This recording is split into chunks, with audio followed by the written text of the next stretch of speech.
La chronique des yeux du monde, à présent avec Jordi Lafont. Bonjour Jordi. Bonjour Martin. Rédacteur pour lesyeuxdumonde.fr, où l'on retrouve toute l'actualité des relations internationales. Un 5e round de négociations commence aujourd'hui. Je suppose que vous le savez et se questionner. Lundi matin, le correspondant bruxellois d'un quotidien britannique dans la salle de presse de la Commission européenne, lundi 9 octobre. Ce lundi était en effet le début du 5e et dernier round de négociations entre l'Union européenne et Londres avant le Conseil européen des 19 et 20 octobre, mais les tractations s'enlisent. La balle est totalement dans le camp du Royaume-Uni, déclarait la porte-parole de la Commission européenne Margaritis Schinas.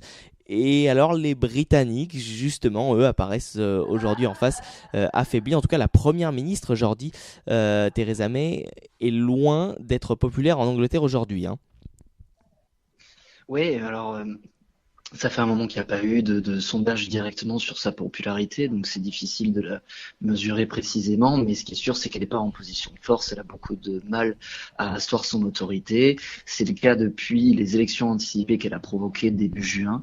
Avant ça, son leadership, pour ainsi dire, était incontesté et comme elle a obtenu des relativement mauvais résultats aux élections, malgré le fait qu'elle ait gagné, à partir de là, ça a été un peu la dégringolade. Du coup, elle est remise en question par son ministre des Affaires étrangères, Boris Johnson principalement, qui s'inscrit dans une ligne beaucoup plus dure sur le Brexit par rapport à elle. Et ensuite, forcément, vendredi dernier, son discours qui a très très mal tourné pour la conférence du Parti conservateur à Manchester. Alors, on peut dire aujourd'hui donc finalement que sa légitimité est contestée au Royaume-Uni. Ouais, clairement, sa légitimité est contestée. Seulement, c'est très compliqué. Ils sont dans une période extrêmement délicate, ce qui fait qu'il n'y a pas beaucoup de candidats pour prendre sa place, en fait, à part le parti d'opposition. Donc là, c'est à peu près clair. En tout cas, c'est l'impression qui domine que s'il y avait de nouvelles élections aujourd'hui, les conservateurs perdraient. Et c'est donc Jeremy Corbyn, le leader du parti Labour, le parti travailliste, qui prendrait sa place.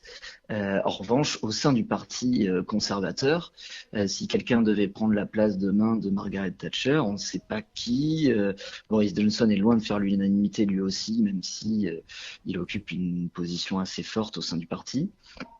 Et donc, c'est très compliqué. En fait, c'est un peu depuis juin, on se demande si elle va terminer la semaine. Et en fait, ça fait maintenant 3 mois et demi ou 4 mois et demi qu'on se demande si elle va tenir la semaine. Donc finalement, elle tient. Donc, Ou plutôt si elle effectivement, va elle est contestée, mais elle reste là, quoi. ou plutôt si elle va passer l'hiver. Et alors justement, si Jordi, Jeremy Corbyn, qui est donc le leader travailliste, qui a fait il y a 15 jours lors du congrès de Brighton du Parti travailliste, qui a fait une très très belle et forte impression, comment évolueraient ces négociations si effectivement de nouvelles élections avaient lieu dans 2-3 mois et que les travaillistes en sortiraient vainqueurs?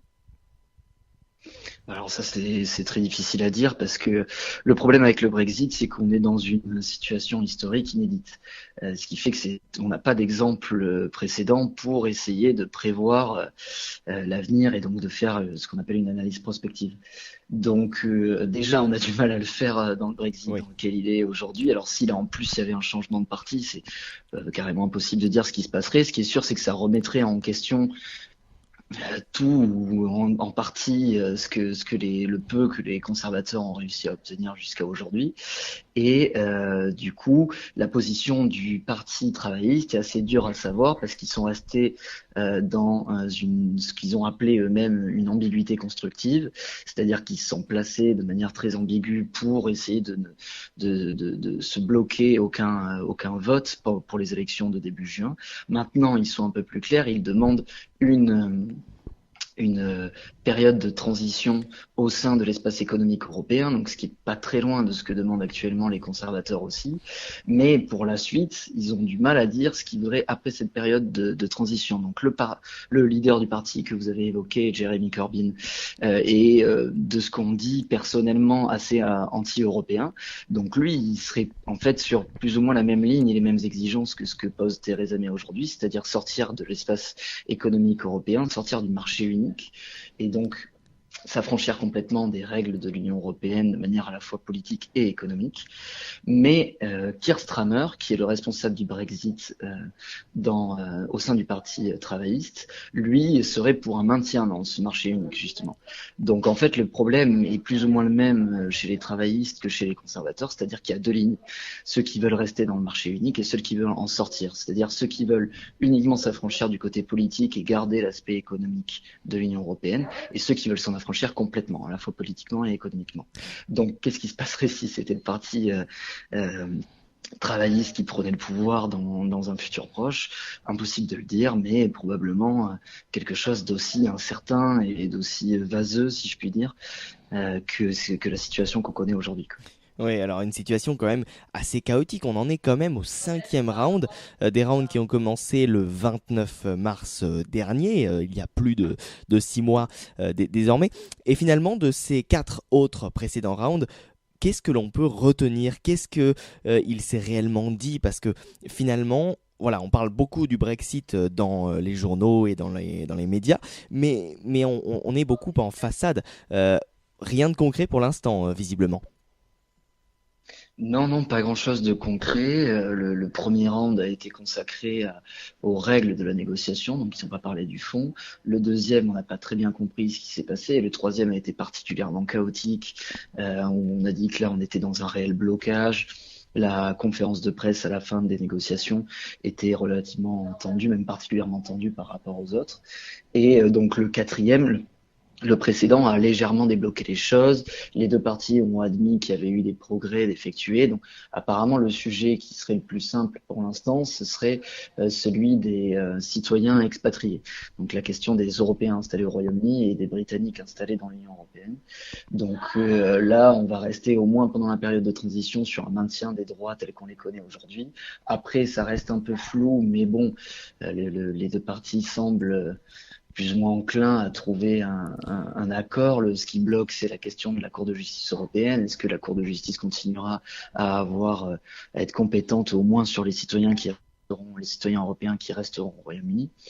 Et sur le reste, rien n'avance. Le deuxième thème, c'est la question du solde des comptes, qui est assez injustement appelé facture du divorce assez souvent. Ça ne correspond pas du tout à une facture du divorce, c'est en fait la valeur de l'endettement du Royaume-Uni envers l'Union européenne.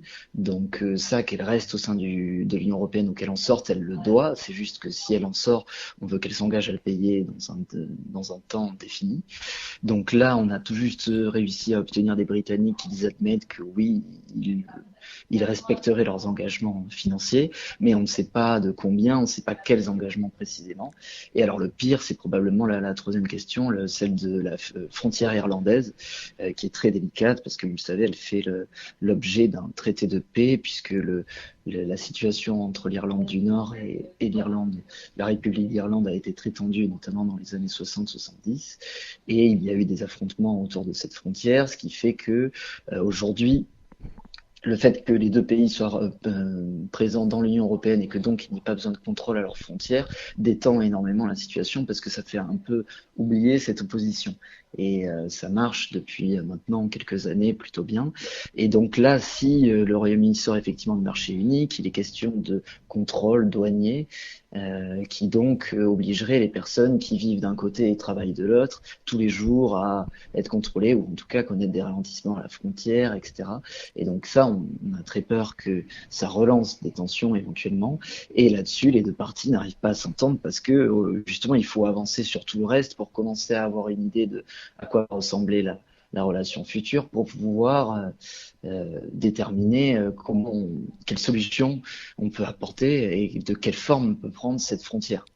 Et alors, Donc, globalement, la situation est très bloquée et comme vous l'avez dit, ça a très peu avancé. Et alors justement, si ces négociations ont très peu avancé depuis le 29 mars 2017, n'est-ce pas finalement à cause de Theresa May qui, eh bien voilà, on a l'impression que Theresa May doit toujours parler à deux auditoires, à la fois l'aile hard Brexit de son parti, les conservateurs qu'elle doit rassurer, et de l'autre côté les Européens à qui elle doit assurer qu'elle se place bien dans un moule de négociation.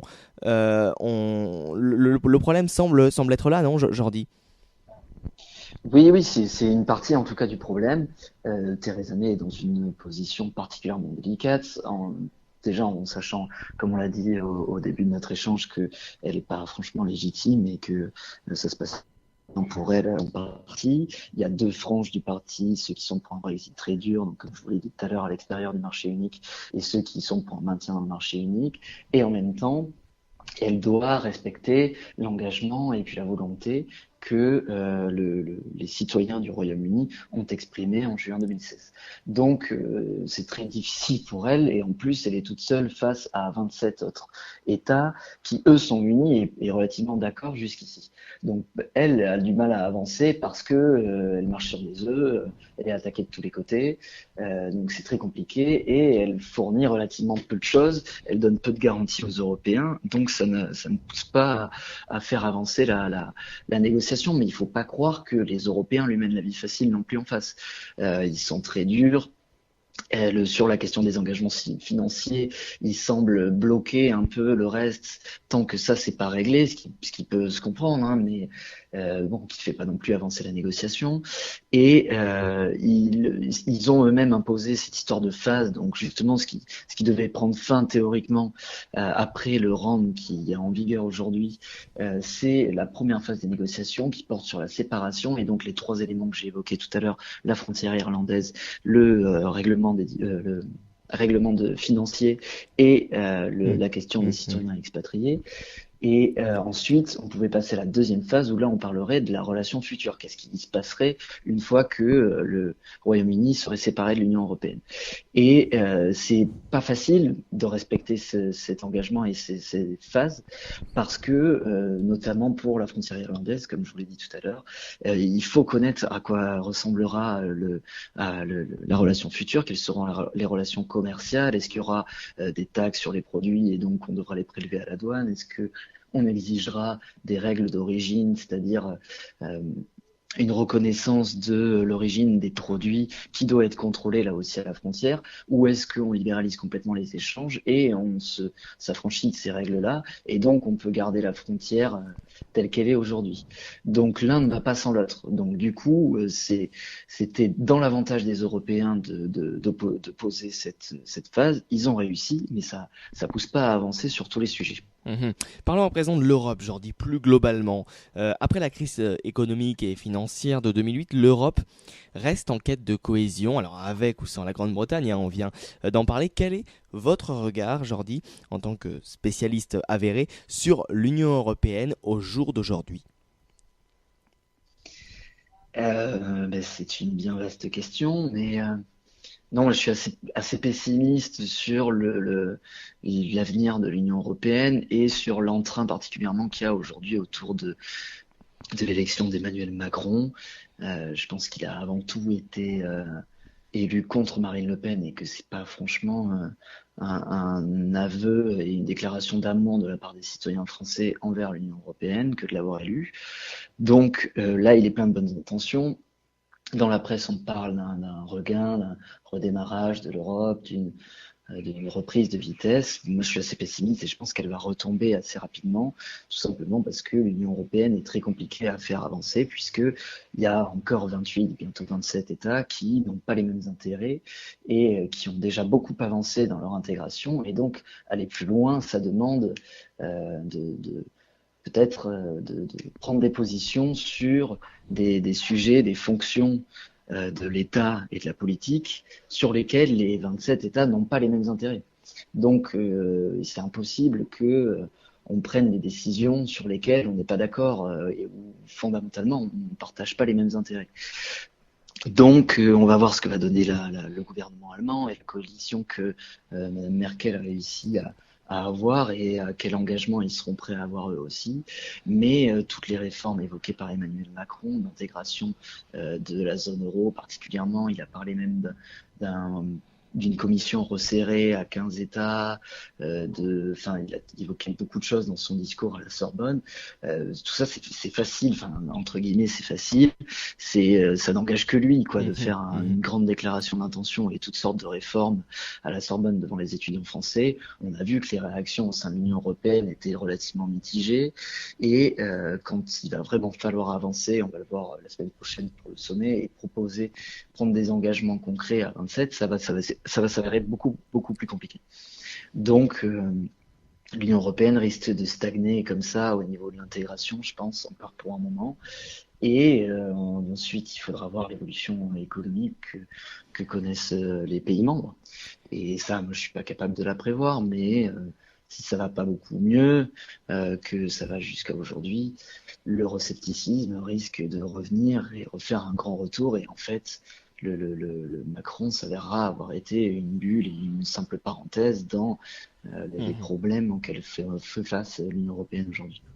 Et alors elle est dans l'Union européenne depuis maintenant une quinzaine d'années. Elle s'appelle Angela Merkel. Elle a été affaiblie lors des élections du 24 septembre dernier. Justement, la victoire de cette chancelière, donc plus courte que prévu, pourrait-elle l'obliger à terme à s'allier aux libéraux du FDP, hostile à la plupart des propositions françaises, et ainsi donc freiner la construction européenne? Oui, moi là, je suis moins spécialiste que sur le Brexit, sur les questions allemandes, mais en tout cas, c'est ce qui semble se faire. La question, c'est est-ce que Martin Schulz va respecter son engagement de ne pas faire de coalition avec Angela Merkel et la CDU-CSU.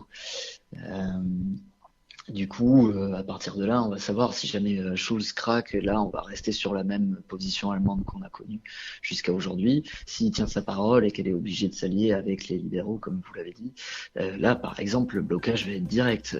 Le couple franco-allemand va pas être d'accord sur la majorité des propositions, notamment celle sur l'intégration de la zone euro, la question d'un budget de la zone euro et d'un ministre des Finances auquel les libéraux sont opposés.